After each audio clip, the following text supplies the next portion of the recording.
네, 안녕하세요. 예스맨입니다. 항상 구독과 좋아요는 저한테 힘이 많이 되고요. 네, 소장 시간을 쪼개서 광고 한 편씩이라도 끝까지 봐주시면 정말 깊이 감사드리겠습니다. 네, 삼성전자 디앱 개발 용이하게 만들겠다 라고 해서요. 메인 행사 디파인 컨퍼런스에서 삼성전자 서비스 기획 그룹장이 직접 나와서 조만간 업그레이드 버전의 삼성 블록체인 키스토어를 공개할 계획을 갖고 있다고 해서 단순 키스토어가 아닌 연동 외 개발자들이 보다 삼성 원래 탑재 가능한 디앱을 개발할 수 있도록 지원할 거라고 해서 아마 내년에 나오는 갤럭시 시리즈와 함께 좀 무언가를 보여주지 않을까라고도 생각을 해볼 수가 있게 되겠고요. 삼성전자가 이쪽에 그렇게 많은 공을 들이고 있는 이유 중에 하나는 경쟁 기업들이 이제 발을 담근 부분도 있겠지만 과거 안드로이드 시대 때 삼성이 그 부분에 뒤처져서 하드웨어 쪽으로만 돌파를 했던 부분 때문에 뼈아픈 사례가 있었죠. 그렇기 때문에 이번에는 우리가 선도적으로 먼저 해서 이 시장을 주도하겠다라는 측면도 좀 내포되어져 있어서 상당히 적극적으로 요새 보이고 있는 실정이라고도 해석을 해볼 수가 있게 되겠습니다. 네, 퀀텀이 10월 16일 하드포크 공지가 있다고 하는데요.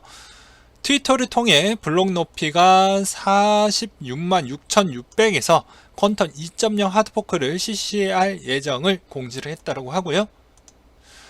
일본의 증권사들이 10월 달에 STO 협회를 설립을 하겠다고 합니다. STO 기반의 자금 조달을 위한 일본의 STO 협회를 설립을 하게 되고요. STO 관련 규정 정비를 위한 자율 규제 단체도 거듭나는 게 목적이라고 되어져 있습니다. SBI 증권 주도하에 노무라 증권, 야마토 증권이 참여를 해서 대표 이사직은 SBI 그룹의 키타오 씨가 회장을 맡게 된다고 되어져 있네요. 네, 뉴발란스가 카르나노 블록체인으로 정품을 인증한다고 하는데요. 내용을 보도록 하겠습니다. 에이다이 개발사 IOHK CEO 찰스가 불가리아 플로브디프에서 열린 카르나노 2주년 행사에 뉴발란스와 파트너십을 발표를 했고요. CEO는 카르다노와 뉴발란스 전 세계에서 블록체인을 통한 정품 인증 이니셔티브를 진행할 계획으로 갖고 있다고 합니다. 파일럿 단계에서 에이다 토큰을 활용되지 않을 것이라고 알려졌다고 하는데요. 앞으로 이 루트를 잘 뚫어서 여러 가지 측면에 있는 브랜드도 같이 제휴를 맺었으면 좋겠다는 생각이 듭니다. 상대적으로 나이키를 좀 뚫어주었으면 좋겠다는 생각이 들고요. 뭐 아니면 아디다스 정도도 괜찮다고 저는 보고 있습니다. 반면에 이 소식을 보면서 느끼는 점은요. 에이다 같은 경우에도 열심히 일을 하고 있다는 측면을 보실 수가 있게 되겠고 2주년 행사에 그래도 무언가라도 투자자들한테 좀 보여주기 위해서 많은 거 노력을 하고 있다. 최근에 제가 아침 방송에도 올려놨던 내용을 보시게 되면 그 안에서도 코인이 뭐 새로운 업데이트가 안 된 코인들이 수두룩하다라는 점은 여러분들이 알고 계실 것입니다. 네, ING 수속 이코노미스트가 중앙은행 디지털 화폐가 2, 3년 뒤에 등장할 것 같다 라고 이야기를 하고 있는데요.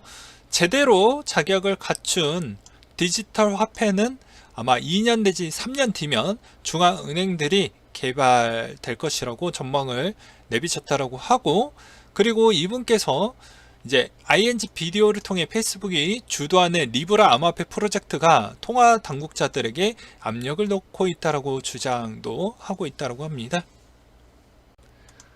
네, 메디블록이 하얼빈 씨의 제2의 병원 기술 수출을 했다고 하는데요. 지난 4월 세계 최초로 출시한 메디블록의 치과 검진 전용 EMR 시스템을 중국 하얼빈시 제2의 병원에 기술 수출을 했다고 합니다. 최초로 진행된 이번 해외 기술 수출은요, 보건복지부 지원을 토대로 하얼빈시와 긴밀한 국제 의료협력에서 시작이 됐다라고 합니다. 이번 주요 계약 사항은요, EMR 시스템 기술 구축, 그리고 치과 종합검진센터와 바이오 급속 교정 클리닉 개소를 위한 진료 시스템 구축 및 전문 컨설팅, 의료진 교육 지원 등이 담겨져 있다고 합니다. 네, 2년 전에 전 재산을 판매, 비트코인을 구매한 비트코인 패밀리가 여전히 여행 중이라고 합니다. 2년 전에 확실하게 저도 기억이 나요. 이 가족이 모든 걸 팔았습니다. 팔아서 실제로 많은 위험을 감수하고 성공을 해서 지금 자유를 얻고 여행을 하고 있는 중이라고 하고 있고요. 여행을 35개국 중에 가장 기억이 남았던 쪽은 이탈리아와 슬로베니아 쪽인데, 비트코인으로 실생활이 다 가능하고 충당한다라고 이야기를 했습니다. 터키가 매우 또 인상적이다라고 이야기를 했는데요. 터키의 화폐가 상당히 많이 떨어져서 외환을 얻기가 어려워지자 비트코인을 전환해서 사용하고 있다라고 설명을 했습니다. 그리고 지금도 이 가족은 비트코인이 상당히 좀 재미없는 시장이지만 여전히 투자 금액을 2배 이상 늘려서 운영을 하고 있다고 하네요. 네, 또한 이분들이 35개국을 다니면서 또 비트코인에 대한 홍보도 열심히 했다고 합니다.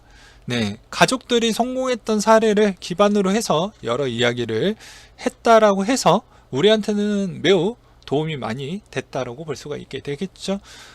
이 가족은 여전히 계속 투자를 하고 있는 실정이다 보니까 앞으로 좀 더 지켜봐야 될 것 같습니다. 아무튼 이 가족이 2017년도 때 저도 좀 걱정이 많이 됐지만 잘 풀려서 그나마 다행이라고 생각이 드네요. 나머지 우리 구독자, 가족 여러분들도 계속 언젠가 존버하다 보면 이렇게 웃는 날이 분명히 올 거라고 저는 생각이 듭니다. 네, KT가 블록체인 기반 기가 스텔스로 IoT 보안 강화를 하겠다고 하는데요. 한번 내용을 보도록 하겠습니다. 네, 5세대 사용화 이후 초연결 시대에 대한 기대가 높아지면서 IoT 기기에 대한 중요성도 부각되어 가고 있다. 시장조사 업체 IHS 마켓에서는 2030년 전세계 IoT 장비 대수는 1200억 개 이상으로 예측을 하고 있고요.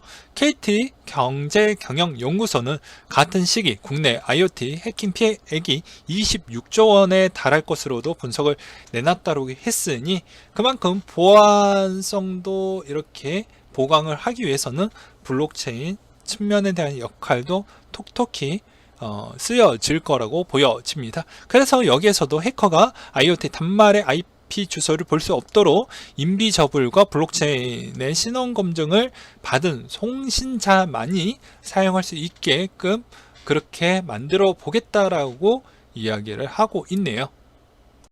네, 중국의 스타벅스, KFC 무인 점포가 계속 늘어나고 있다. 신유통의 시대가 곧 오는 거 아니냐? 뭐 이런 이야기가 나오고 있는데 사진을 보아도 되게 재밌죠? 네, 되게 신기하시다라고 또 생각하시는 분들도 분명히 있을 거라고 보여집니다. 네, 내용을 보시게 되면요. 중국 항저우에서 열린 알리바바 그룹의 이제 컨퍼런스에서 전 시장에서 여러 가지에 대한 기술 부분을 좀 보여주었다고 합니다. 여기에서 이제 얼굴 등록은 처음 행사에 입장할 때 본인 스마트폰 카메라로 할 수가 있게 되고요. 원치 않으면 QR코드로도 할 수가 있게 되겠고, 이번 행사에는 지갑이 필요 없는 거대한 스캐너로 반물게 되었다고 합니다. 이게 포인트인 거예요. 예, 이게 포인트입니다. 지갑이 필요 없는, 즉 우리가 생각했던 암호화폐 시대 또는 디지털 화폐 시대가 더 빨라질 수 있다라는 걸 보실 수가 있게 되겠죠. 그래서 캔커피는 스타벅스 로고가 쓰여진 무인 차량의 QR코드로 스캔해서 산다. 알리바바 그룹의 무인 인공지능 자율주행 기술이 QR코드로 스캔한 이후 문을 열고 음료를 꺼내며 자동으로 구매한 금액을 모바일 결제 알리페이로 정산이 된다 라고 되어져 있죠. 그래서 해당 사진을 보시게 되면 이렇게 확인을 할 수가 있으니 이런 유형으로도 움직이는 유통마켓 형태를 보실 수가 있게 된다는 겁니다. 즉, 더 쉽게 이야기를 하면 내가 이제 가서 자판기에 가서 뽑아먹는 시대가 아니라 내가 모바일로 부르면 알아서 와서 내가 원하는 음료, 원하는 음식을 꺼내서 먹을 수 있는 또 시대도 금방 올 수 있다라는 걸 이번 전시에서 또 많은 걸 보여주었다고 하네요. 또한 뭐 아메리카노 제조 부분에 대한 그런 것도 비슷하게 또 이렇게 또 보여주었고요. 아이스크림 가게 또한 뭐 비슷하게 또 이렇게 보여주었다고 합니다.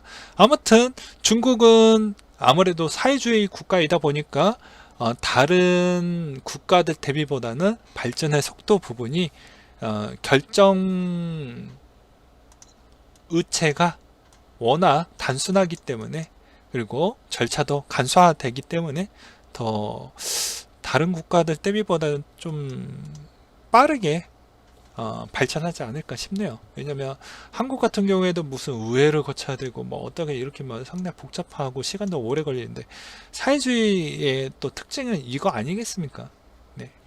네, 10월 2일 ICO 스케줄을 한번 보도록 하겠습니다. 네, XRP 미더비 눈에 들어오고요. 온톨로지 소식도 눈에 들어오네요. 그리고 카이버 네트워크가 10월 4일날 이고요. 펀디엑스도 10월 4일날 일정이 잡혀져 있습니다. 10월 5일날 온톨로지에 대한 또 소식이 하나가 잡혀져 있고요. 그리고 10월 8일에 대한 소식은 더키에 대한 또 소식이 눈에 들어오네요. 네, 오늘은 여기까지 준비를 했고요. 항상 여러분들한테 힘이 되고 도움이 되는 예스맨이 되도록 하겠습니다. 네, 이상으로 마치도록 할게요.